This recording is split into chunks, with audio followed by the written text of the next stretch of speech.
Assalamualaikum warahmatullahi wabarakatuh.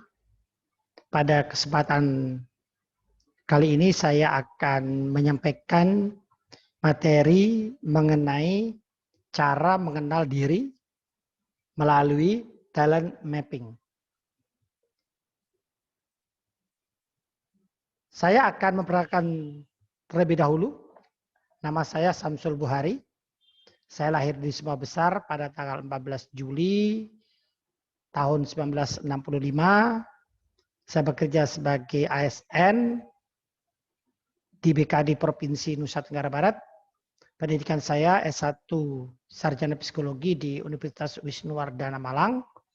Kemudian S2 Kesehatan Kerja di Fakultas Kedokteran Universitas Gadjah Mada.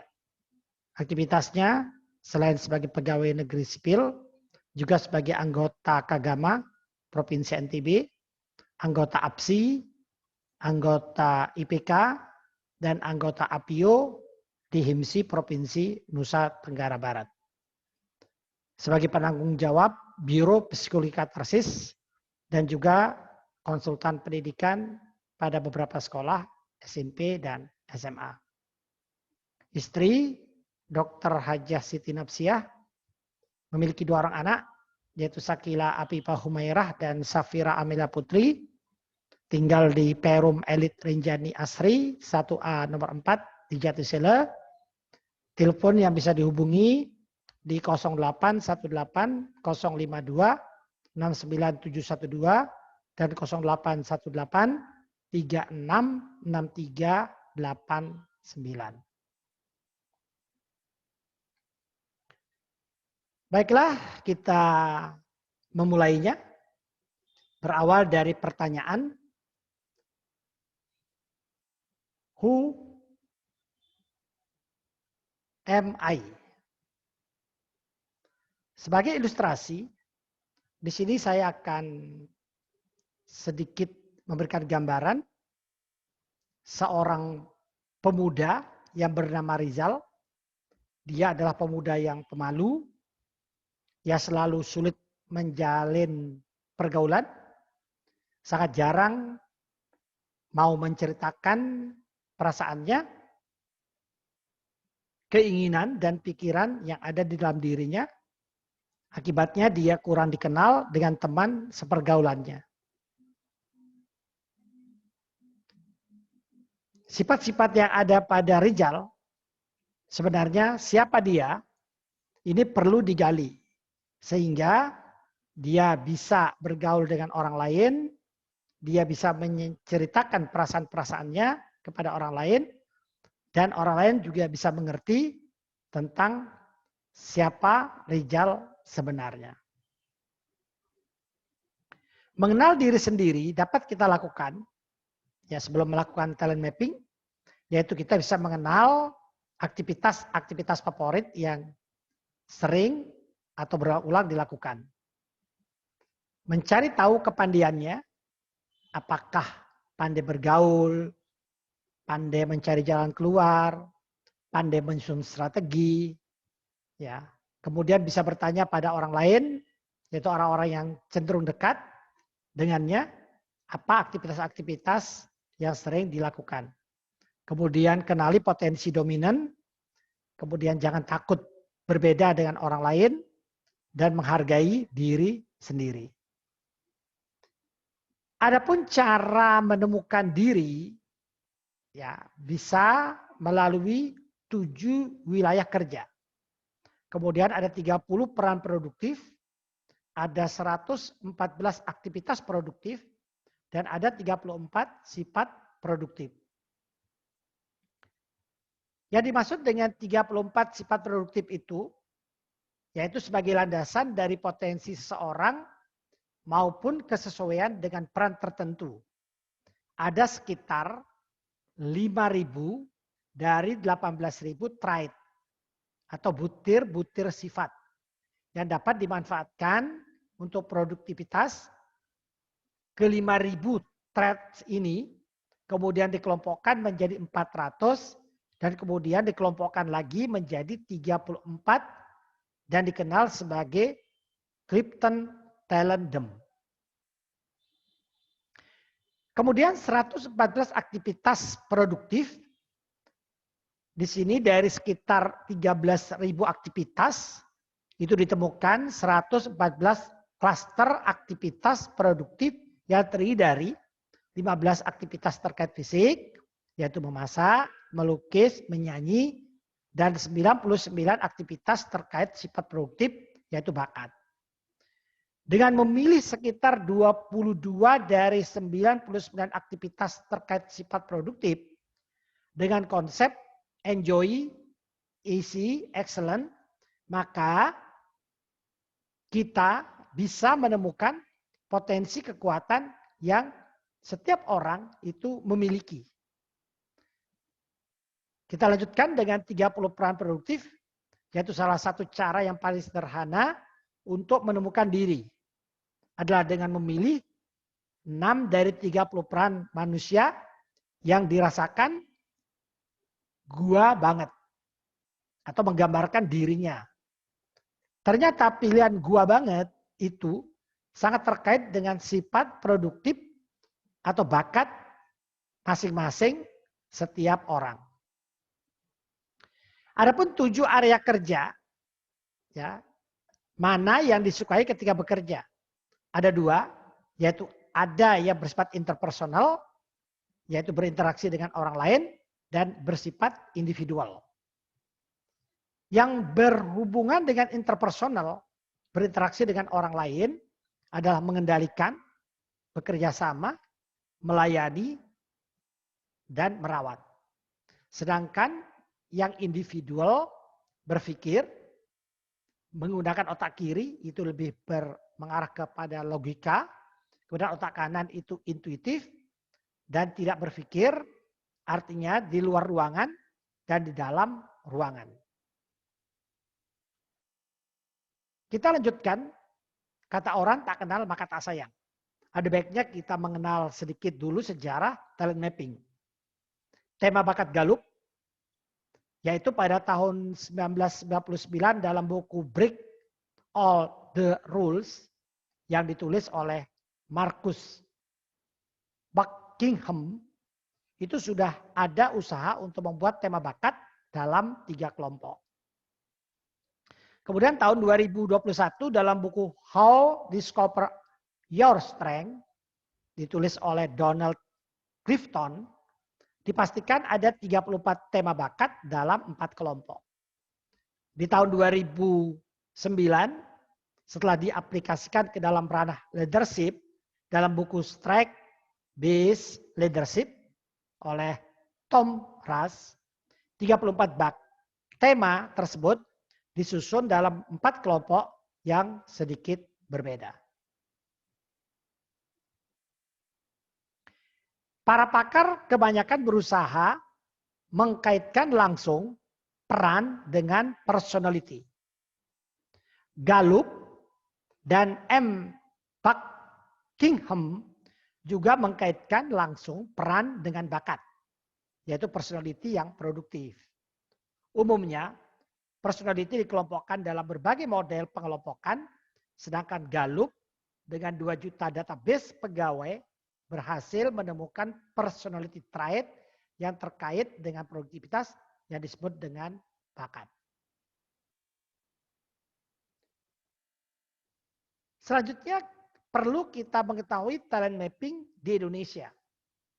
Kita tahu bahwa talent mapping di Indonesia dipelopori oleh Abah Rama Royani.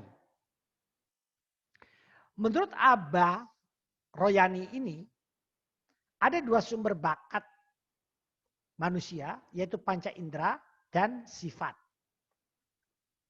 Terdapat miskonsepsi di tengah masyarakat yang menganggap bahwa bakat hanya seperti kelebihan panca indera yang dimiliki oleh seseorang. Dalam istilah Abah Rama, kekuatan akan muncul jika memenuhi apa yang beliau sebut dengan 4E.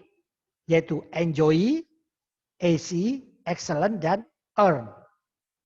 Keempat E tersebut harus terpenuhi jika ingin memunculkan kekuatan dalam diri seseorang.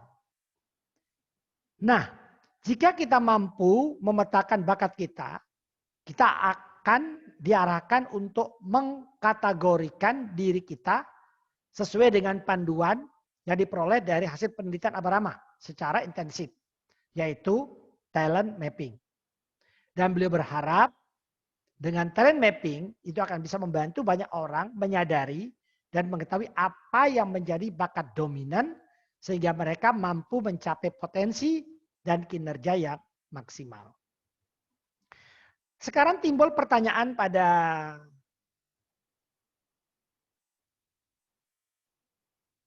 semua orang yang hadir di tempat ini. Apa itu talent mapping? Talent mapping adalah sebuah asesmen kepribadian yang dirancang untuk menggambarkan pola berpikir, merasa, dan berperilaku yang produktif. Dan dengan itu kita dapat memperkirakan kualitas kinerja dalam berbagai aktivitas dan peran. Ada dua fungsi talent mapping. Fungsi pertama adalah fungsi deskriptif, di mana menggambarkan kepribadian, pola pikir, pola perasaan, dan pola perilaku yang alami. Di sini berada dalam domain bakat. Kemudian yang kedua adalah prediktif, yaitu mengungkapkan ragam kekuatan yang paling potensial untuk dikembangkan dalam diri setiap manusia. Disebut dengan domain kekuatan. Manfaat talent mapping yang pertama membantu untuk menemukan bakat yang terpendam pada diri setiap orang.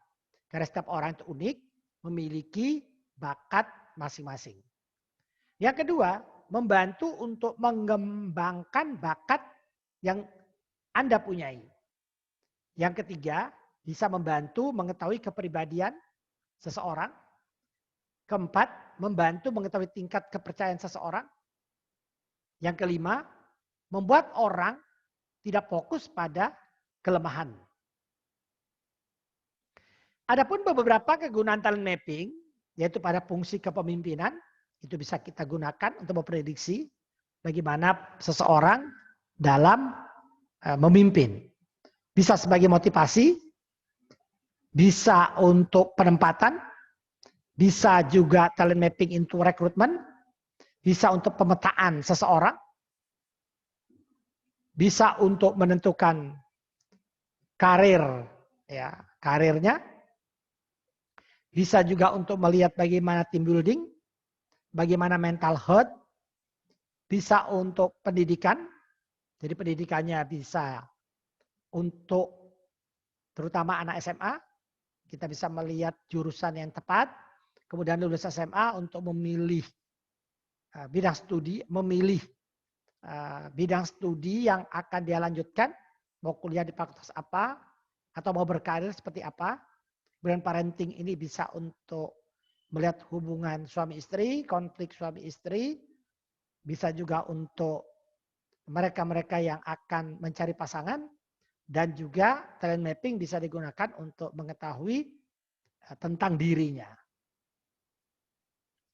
Kemudian bakat dihubungkan dengan kekuatan. Apa itu bakat? Bakat adalah pola pikir, pola perasaan, dan pola perilaku yang senantiasa muncul secara alami, berulang-ulang, dan dapat digunakan untuk menghasilkan produktivitas. Atau dengan bahasa yang sederhana, bakat adalah sifat yang produktif. Dan apa itu kekuatan? Aktivitas yang jika kita melakukannya, kita akan merasa semakin kuat karenanya. Kualitasnya prima dan konsisten, jadi makin sering dilakukan akan semakin baik. Ada kerancuan bakat dan kekuatan. Bakat dan kekuatan, ada yang menyebut bakat adalah kemampuan menjalankan satu atau lebih aktivitas. Ada juga yang bilang bakat itu personality trait atau sifat. Dalam konsep ini, bakat adalah personality trait yang produktif. Kekuatan adalah kemampuan menjalankan satu atau lebih aktivitas yang produktif. Kerancuan lainnya juga dikatakan bahwa bakat itu sebagai kompetensi. Jadi ada yang menyebut kompetensi adalah kemampuan menjalankan satu atau lebih aktivitas. Ada juga yang bilang hard kompetensi, yaitu kemampuan. Sedangkan soft kompetensi adalah karakteristik yang mendasari kemampuan seseorang. Dalam konsep ini, hard kompetensi adalah kemampuan menjalankan aktivitas yang bisa digantikan oleh mesin atau komputer. Sedangkan soft kompetensi adalah kemampuan menjalankan satu atau lebih aktivitas yang tidak dapat digantikan oleh mesin. Jadi benar-benar merupakan bawaan. Selanjutnya hubungan bakat dengan kekuatan. Kekuatan merupakan peran yang berasal dari bakat dominan. Artinya bakat dominan menjadi potensi kekuatan yang semakin diasah akan menjadi kekuatan. Jadi bakat, potensi kekuatan, dan menjadi kekuatan. Bagaimana kita menggambarkan bakat dan kekuatan? Misalnya contoh bakat sebagai penata, itu kekuatannya adalah menata ruangan. Kemudian bakat fokus, itu adalah kekuatannya memonitor, analitis, itu menganalisis, teliti atau waspada, mengevaluasi, penggagas itu kekuatannya mendesain, strategis itu membuat strategi, pramu itu melayani, bakat pendidik itu kekuatannya mengajar, kemudian bakat pengendali itu kekuatannya adalah memimpin. Jadi ada 4 E aktivitas, tadi ada enjoy, ada excellent, ada easy, ada earn. Bagaimana menggambarkan ini? Pada kuadran pertama, pleasant dan produktif, yaitu orangnya enjoy, easy, excellent, earn. Jadi keempat-empatnya itu dirasakan terkait sifatnya produktif atau bakat. Jadi strength adalah kekuatan. Kuadran kedua, passion tidak produktif. Karena dia hanya memiliki enjoy, easy, excellent, tapi tidak earn. Itu hanya hobi. Pada kuadran ketiga, produktif tapi tidak passion. Kenapa? Karena dia hanya easy, excellent, earn. Tidak enjoy. Jadi itu kompetensi. Kuadran keempat, tidak produktif dan juga tidak passion. Jadi dia tidak merasa enjoy, tidak easy, tidak excellent, dan bahkan tidak ada earn atau hasil. Bakat yang ada pada talent mapping ini adalah 34 bakat, yang mana ada 4 kuadran, yaitu ada thinking, ada serving, ada influencing, dan ada relating. Masing-masing thinking itu ada 8, kemudian serving itu ada 9, influencing itu ada 8, relating itu ada 9 juga.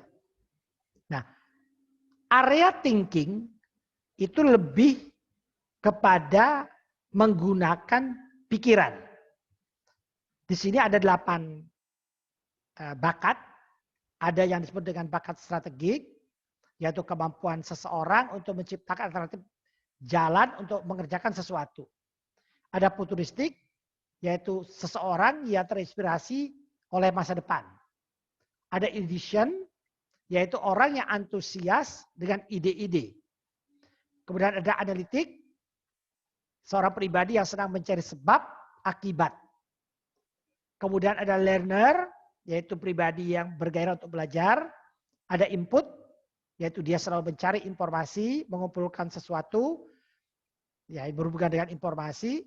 Ada intellection, yaitu dia sibuk dengan aktivitas-aktivitas berpikir. Ada konteks, ini berhubungan dengan pribadi yang sedang memikirkan masa lalu. Ya. Kemudian ada area influencing, yang mana area influencing ini dia berhubungan dengan orang lain untuk mempengaruhi. Apa saja bakat yang ada di situ? Ada yang disebut dengan aktivator, yaitu seseorang yang cepat bertindak. Kemudian common, yaitu mampu membedakan situasi dan mengambil keputusan. Ada juga bakat competition, di mana dia senang atau selalu ingin menjadi pemenang dan menjadi yang terdepan. Ada maximizer, yaitu orang atau bakat yang cenderung orangnya perfeksionis. Atau seseorang yang senang ya sesuatu yang sudah bagus menjadi lebih bagus lagi.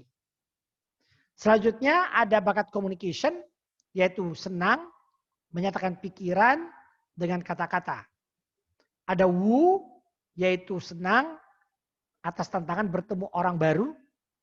Kemudian ada significant, orang yang percaya diri. Kemudian ada self-assurance, ada pribadi yang memiliki kompas dalam dirinya dan dia mampu mengelola hidupnya sendiri.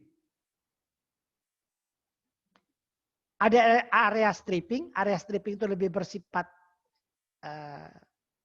keuletan atau kekuatan di dalam diri. Di situ ada bakat achiever, yaitu seorang pekerja keras dengan stamina yang tinggi. Ada brief, seseorang yang konsisten untuk membantu orang. Kemudian ada disiplin, yaitu seorang pribadi yang menyenangi rutinitas dan struktur yang ada. Ada juga bakat konsistensi, yaitu seorang pribadi yang melihat pentingnya perlakuan yang sama pada setiap orang. Ada bakat arrangers, seseorang yang penata yang ulung. Jadi senang mengatur sesuatu. Selanjutnya di area stripping ini juga ada namanya deliberatif, yaitu orang atau seseorang yang teliti memilih keputusan. Jadi dia betul-betul orang yang mengukur setiap tangan secara seksama. Kemudian ada bakat fokus, yaitu seorang pribadi yang mampu menentukan arah. Ya, jadi dia punya jalan dalam dia bertindak. Ada restoratif, yaitu seorang pribadi yang mahir mengelola masalah. Kemudian ada responsibility, yaitu seorang pribadi yang merasa sangat bertanggung jawab dalam apa yang sudah dia sepakati. Ada area relating, yaitu senang bertemu orang untuk bekerja sama. Apa saja bakat yang ada di dalam kelompok atau area relating ini adalah ada yang disebut dengan positivity, di mana seorang pribadi yang memiliki antusiasme yang menular, yang dia sangat antusias dengan apa yang dia kerjakan. Kemudian ada bakat developer, yaitu seorang pribadi yang senang atau mampu mengenali dan menumbuh kembangkan potensi orang lain. Jadi senang melihat orang lain berkembang. Ada juga harmoni, di mana orang yang memiliki bakat ini senang menciptakan keselarasan atau cenderung tidak nyaman jika ada konflik. Kemudian relator adalah seorang pribadi yang menyimpan hubungan dengan orang lain. Ada yang disebut dengan bakat includer juga, adalah seorang pribadi yang menerima orang lain. Mereka peka pada orang yang tersisih dan bertindak menyatukan mereka dalam timnya. Bakat relating yang lain adalah ada yang disebut dengan adaptability, yaitu seorang pribadi yang senang hidupnya mengalir sesuai arus. Ada juga bakat individualization, adalah seorang pribadi yang tertarik dengan keunikan setiap orang.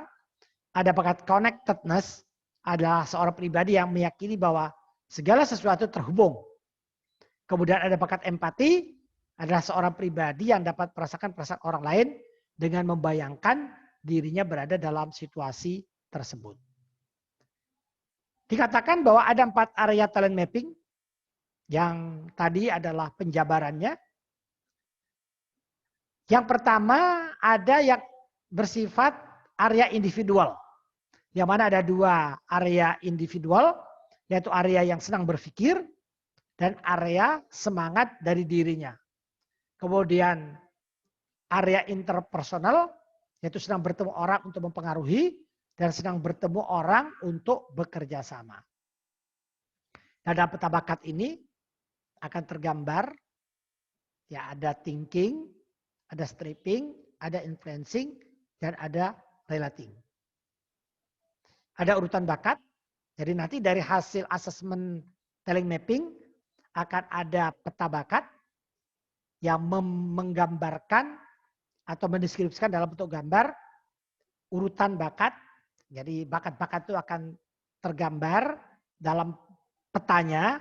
Itu akan ada 5 warna. Warna merah, warna kuning, warna putih, warna abu-abu, dan warna hitam.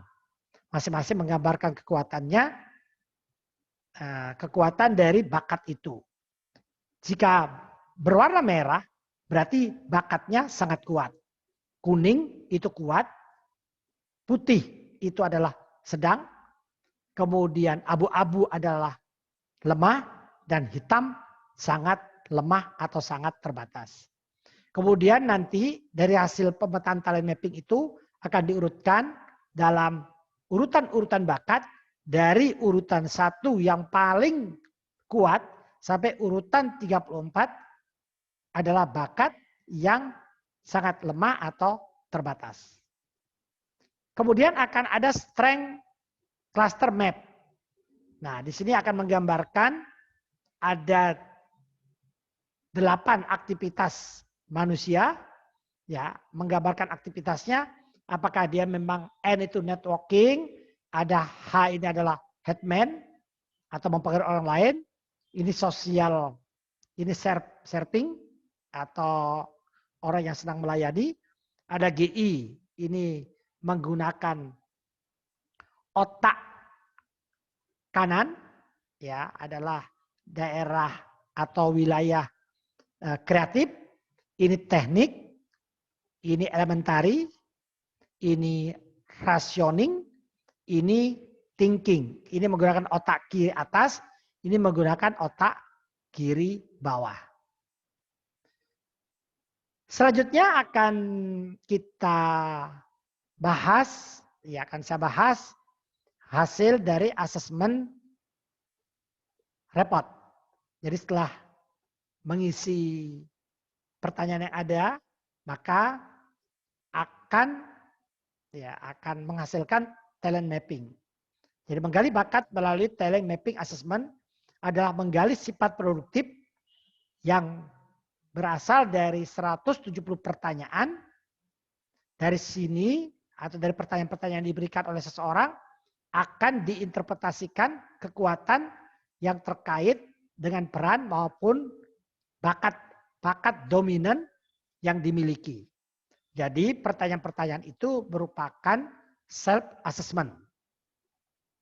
Nah, dari hasil talent mapping assessment itu akan ada urutan bakat yang seperti saya katakan sebelumnya, akan diurut dari bakat yang paling kuat atau yang paling dominan, yaitu urutan 1 sampai urutan ke-34, yaitu bakat yang kurang. Kemudian dari urutan bakat ini, urutan 1 sampai 7 ini digolongkan sebagai bakat yang dominan atau biasanya dia berwarna merah. Kemudian 7 sampai 14 ini yang kuat. Kalau tadi yang 1 sampai 7 itu sangat kuat. 7 sampai 14 ini adalah kuat. Ini warna kuning. Kemudian 6 lagi. 15, 16, 17, 18, 19 dan 20 ini putih, artinya sedang. Kemudian 21, 22, urutan 23, urutan 24, urutan 25, 26 dan 27 ini adalah agak lemah, ya, atau tadi lemah. Kemudian 28 sampai 34 itu adalah bakat yang tergolong sangat lemah atau terbatas. Nah, ini peta bakatnya, sebaran-sebarannya digambarkan dalam bentuk peta bakat. Jadi ada warnanya, ada warna merah tadi, ada warna kuning, ada warna putih, kemudian ada warna ungu, ya abu-abu, kemudian ada warna hitam. Nah, di sini ada area thinking, area stripping, area influencing, dan area relating. Kemudian dari hasil telemapping assessment itu akan keluar potensi kekuatan. Ada 14 potensi kekuatan yang mana hasil analisis ini diperoleh dari urutan 1 sampai dengan 7. Kemudian 7 berikutnya dari urutan ke-8 sampai 14. Dan diperhitungkan juga pengaruh yang tidak dominan urutan terbawah tadi. Jadi potensi kekuatan itu diperoleh dari bakat yang sangat dominan, bakat yang dominan, dan dihubungkan dengan 7 bakat terakhir yang paling bawah. Kemudian ada strength cluster map. Di sini untuk melihat apakah antara pengakuan dengan bakat yang ada sesuai atau tidak. Kemudian ada hasil TMA, yang mana ada strength tipologi. Ini merupakan kesimpulan akhir dan akan ada branding seseorang. Nah, ini ST30 yang biasa, yang sering digunakan, yang paling sederhana dan mudah. Di sini ada 30 aktivitas yang akan dilalui seseorang. Nah, profil produktif dari peta bakat tadi, jadi dari peta bakat yang ada, itu ada 7 profil peta bakat yang bisa kita lihat. Ada orang yang disebut dengan expert. Di sini kombinasi antara area thinking dan area stripping. Kemudian influencer apabila kombinasi influencing dengan relating. Kemudian owner itu kombinasi thinking, area thinking dengan area influencing. Worker itu kombinasi area stripping dengan area relating.